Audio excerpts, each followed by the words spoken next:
Assalamualaikum warahmatullahi wabarakatuh. Perkenalkan, nama saya Francisca Megamalia. Saya adalah mahasiswi Fakultas Hukum Universitas Muhammadiyah Malang, sedang menempuh mata kuliah MAPS, dan dengan video ini saya menuntaskan tugas dari mata kuliah tersebut. Langsung saja, ada Direktori Putusan Mahkamah Agung Republik Indonesia dengan nomor 211 B/PDT sus strip ARBT strip 2018. Nah, di sini untuk perkaranya sendiri adalah tentang arbitrase. Arbitrase sendiri dalam UU nomor 30 tahun 1999 adalah cara penyelesaian suatu sengketa perdata di luar peradilan umum yang didasarkan pada perjanjian arbitrase yang dibuat secara tertulis oleh para pihak yang bersengketa. Berdasarkan definisi tersebut, dapat disimpulkan bahwa arbitrase merupakan salah satu alternatif forum penyelesaian sengketa di luar pengadilan yang dipilih oleh para pihak berdasarkan perjanjian. Di sini ada PT Jasa Marga atau Persero, diwakili oleh Desi Aryani, Direktur Utama PT Jasa Marga, berkedudukan di Plaza Tol Taman Mini Indonesia Indah, Jakarta Timur. Dalam hal ini memberi kuasa kepada Pia AR, Akbar Nasution, SHLLM, dan kawan-kawan para advokat berkantor di Plaza Simatupang, Lantai 3, Jalan TB Simatupang, Kafling LS1, Pondok Pinang, Jakarta 12310 berdasarkan surat kuasa khusus tanggal 20 Oktober 2017. Pemohon dahulu, pemohon pembatalan. Melawan yang pertama PT Bangun Cipta Sarana diwakili oleh IR Faktur Rohman, Direktur Utama PT Bangun Cipta Sarana, berkedudukan di Gedung Bangun Cipta, Jalan Gatot Subroto nomor 54, Jakarta Pusat. Dalam hal ini memberi kuasa kepada Ari Ahmad Effendi SH dan kawan-kawan para advokat berkantor di Jalan Blora nomor 31 Menteng, Jakarta Pusat berdasarkan surat kuasa khusus tanggal 27 November 2017. Yang kedua, Badan Arbitrase Nasional Indonesia yang diwakili oleh M. Hussein Umar SH, FCB ARB, FCI ARB, Ketua Badan Arbitrase Nasional Indonesia, Bani, berkedudukan di Gedung Wahana Graha lantai 1 dan 2, Jalan Mampang Perapatan nomor 2, Jakarta Selatan 12760. Dalam hal ini memberi kuasa kepada Aditya Yulwansyah, SHMH dan kawan-kawan, para advokat berkantor di Office 8 level 18A, Jalan Jenderal Sudirman, Kafling 5253. Sudirman Central Business District SCBC, Jakarta Selatan 12190 berdasarkan surat kuasa khusus tanggal 24 November 2017. Para termohon dahulu, para termohon pembatalan. Untuk putusan yang pertama ada tentang memerintahkan dan mewajibkan termohon untuk membayar kepada pemohon uang sebesar 113.713.901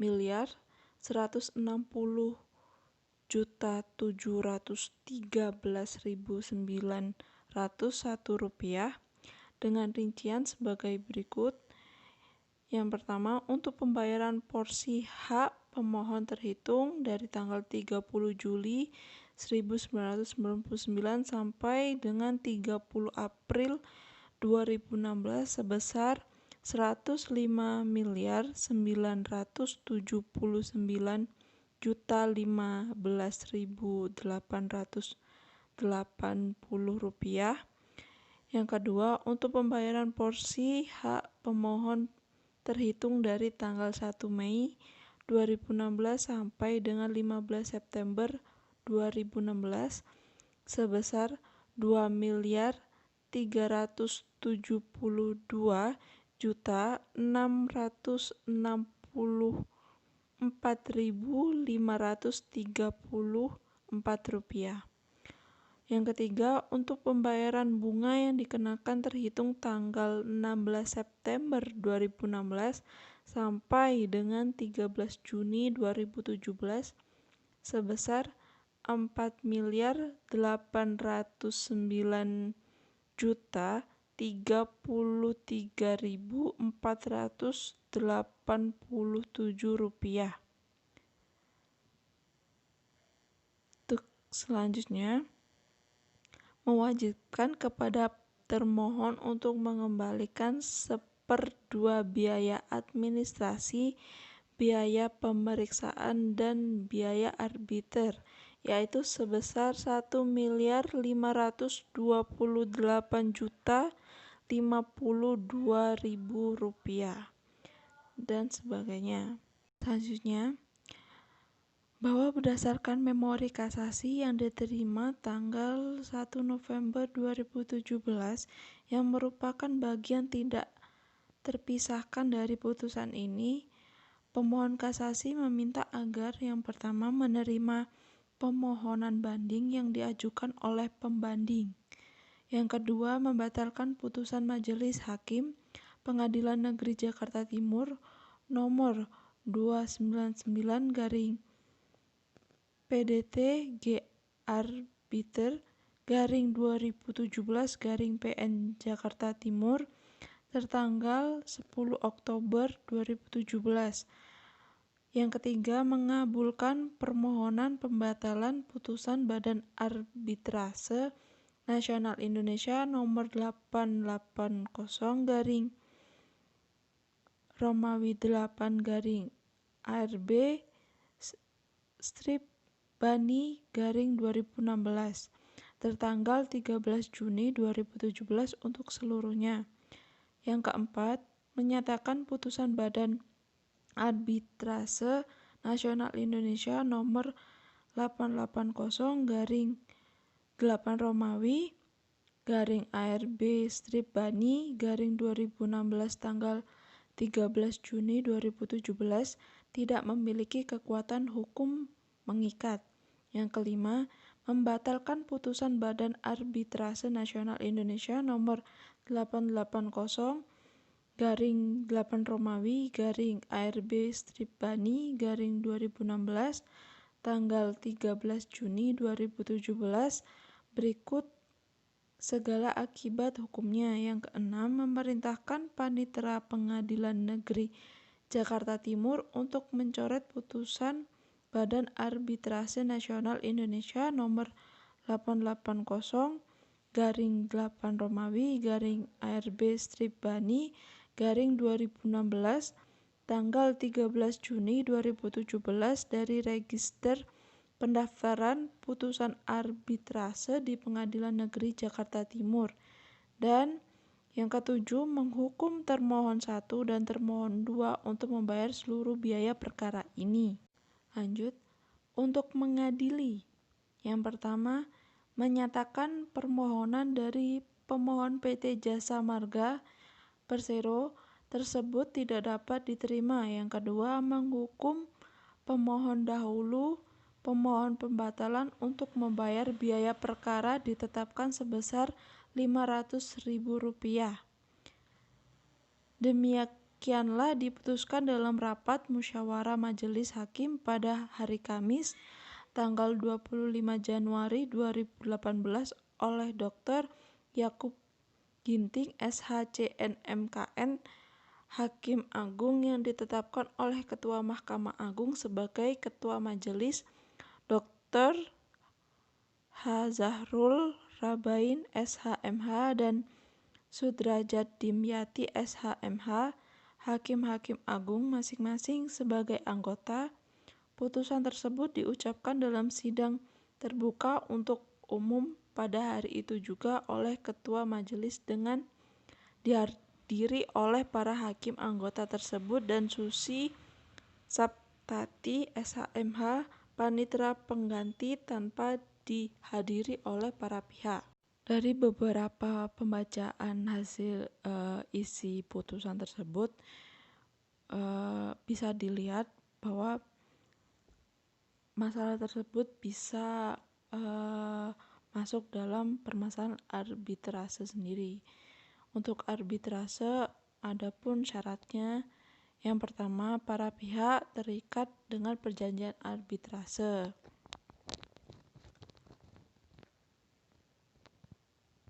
Menurut pasal 4 ayat 2 UU Arbitrase, persetujuan masalah dituangkan dalam suatu dokumen yang ditandatangani oleh para pihak. Sehingga bisa saja sebelum terjadi sengketa para pihak di dalam perjanjiannya memasukkan klausul mengenai arbitrase atau setelah terjadi sengketa para pihak membuat perjanjian bahwa sengketa akan diselesaikan melalui arbitrase.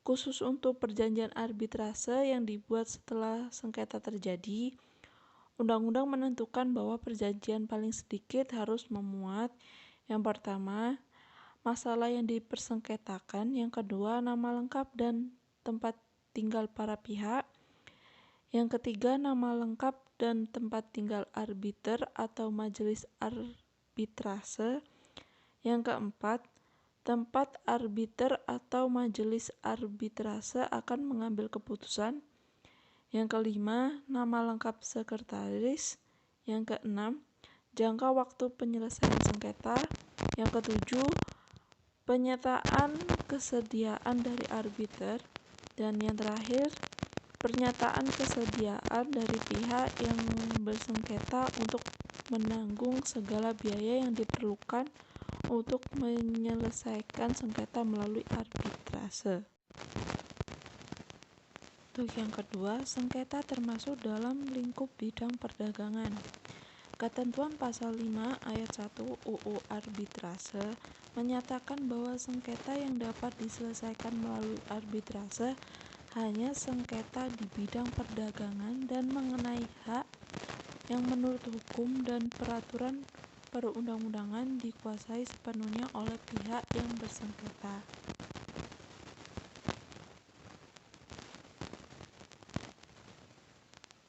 Menurut pasal 66 huruf B UU Arbitrase yang menyatakan bahwa ruang lingkup hukum perdagangan meliputi kegiatan-kegiatan di bidang yang pertama perniagaan, yang kedua perbankan, yang ketiga keuangan, yang keempat penanaman modal, yang kelima industri, yang keenam hak kekayaan intelektual. Yang selanjutnya, adanya pemberitahuan bahwa syarat arbitrase berlaku. Menurut ketentuan pasal 8 ayat 1 UU Arbitrase, disebutkan bahwa apabila timbul sengketa, pemohon harus memberitahukan dengan surat tercatat, telegram, telex, faksimil, email, atau dengan buku ekspedisi kepada termohon bahwa syarat arbitrase yang diadakan oleh pemohon atau termohon berlaku. Adapun isi surat pemberitahuan untuk mengadakan arbitrase tersebut paling sedikit memuat yang pertama nama dan alamat para pihak, yang kedua penunjukan kepada klausula atau perjanjian arbitrase yang berlaku, yang ketiga perjanjian atau masalah yang menjadi sengketa, yang keempat dasar tuntutan dan jumlah yang dituntut apabila ada, yang kelima cara penyelesaian yang dikehendaki, dan yang terakhir perjanjian yang diadakan oleh para pihak tentang jumlah arbiter atau apabila tidak pernah diadakan perjanjian semacam itu. Pemohon dapat mengajukan usul tentang jumlah arbiter yang dikehendaki dalam jumlah ganjil. Mungkin cukup ulasan dari saya tentang isi putusan tersebut. Kurang lebihnya saya minta maaf. Terima kasih. Wassalamualaikum warahmatullahi wabarakatuh.